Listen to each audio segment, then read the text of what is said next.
Hey guys, did you know that Davey Crockett was once a Mississippi businessman? Well, today we're going to take you to the site of Davey Crockett's Horse Corral in Pontotoc County, Mississippi. And we're going to look around at some other Pontotoc County historical sites. So come along with us. Let's go explore. Before Davey Crockett became a famous frontiersman, he was born in Limestone, Tennessee on August 17, 1786. Davey was one of 9 children, and his father often hired him out to help pay the family's debts. He had no real academic education, but the frontier became his teacher.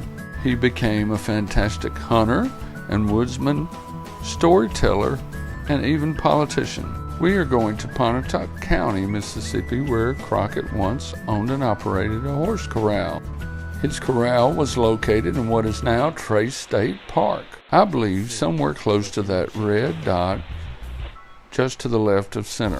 When you get to the park, it's a beautiful place. It's great fishing, hiking, camping, and lots of other recreational opportunities. I will say I asked the park ranger at the gate where specifically the horse corral was located, and she did not know.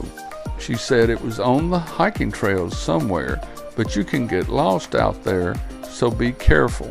It's incredibly hot in late August in Mississippi, but we'll tell you some stories as we walk the trails. Davey served as public commissioner of Lawrence County, Tennessee. He was elected Justice of the Peace and then became a lieutenant colonel in the Tennessee militia. He won a seat in the Tennessee General Assembly representing Lawrence and Hickman counties. He was re-elected to the General Assembly in 1823, but lost a bid for Congress in 1825. He ran for the House again in 1827, and he won a seat in the U.S. Congress in 1829. He lost in 1830, won again in 1833, and lost his final bid in 1834. It was around this time that he gathered a drove of horses and brought them down the Natchez Trace to the Pontotoc area. He joined friends who were already here and built a horse corral in the middle of what is now Trace State Park.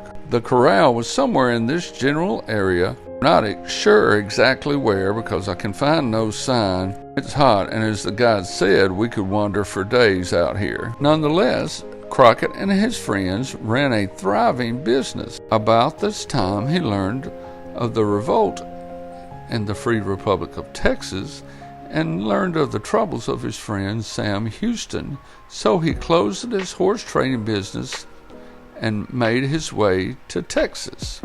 Of course, you've all heard how he was killed later at the Battle of the Alamo on March 6, 1836. I honestly think he was killed a little after the battle, but his body was burned along with the rest of the others who were killed during the Battle of the Alamo.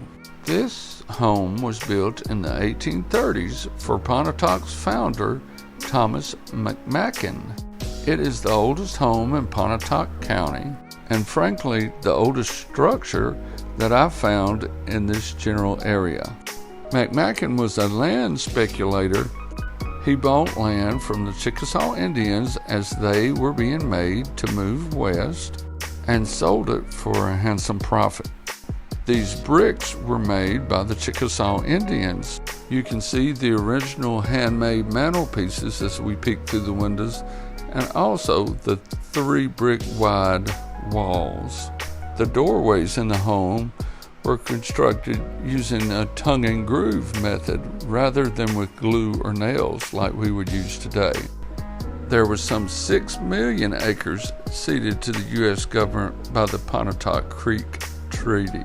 The east parlor of this house had an 8-foot ceiling to use in the wintertime, and the west parlor had a 14-foot ceiling to use during the summer months when you could keep the hot air as far away from you as possible. Mr. McMakin and his home should have been there when Davey Crockett and his horses made their way down the Natchez Trace to Pontotoc County. I hope you've enjoyed learning a little bit about Davey Crockett, frontiersman, politician and statesman, and even horse trader and Mississippi businessman. If you like this content, give us a like or even subscribe. Thank you.